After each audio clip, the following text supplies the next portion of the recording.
네, 수사권 박탈 법안의 본회의 상정을 앞둔 검찰은 위기감이 고조된 가운데 위헌 소지가 명백하다는 공식 입장을 내놨습니다. 네, 대검찰청은 박병석 국회의장에게 법안 상정 재고를 호소하면서 만약 본회의까지 통과에 공포되면 헌법재판소 권한쟁의 심판이나 효력정지 가처분 신청을 검토하고 있다고 밝혔습니다. 검찰 취재기자 연결합니다. 우철희 기자. 네, 대검찰청입니다. 네. 자, 대검찰청이 검수완박 법안 상정 재고를 박병석 국회의장에게 요청했다고요?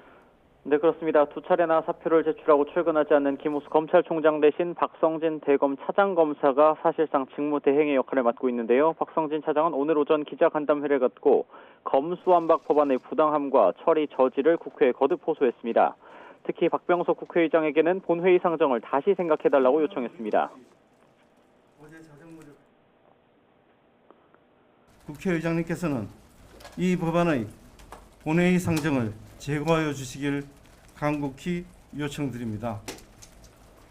아울러 국민을 대표하는 헌법기관의 의원님들께서는 이 법안 자체의 위헌성뿐만 아니라 헌법과 국회법에 정한 절차 위반 문제, 국민적 공감대 부재 등 문제점을 다시 살피셔서 박 차장은 검찰이 수사하지 못하도록 하고 검사의 기소권을 제한하는 검수완박 법안은 내용상으로 위헌 소지가 명백하다고 지적했습니다. 또 국민의 생명과 신체에 직결되는 법안을 관계기관 의견 수렴이나 공청회 등 충분한 논의 없이 하루아침에 강행 통과하는 건 절차상으로도 심각한 위헌 소지가 있다고 비판했습니다.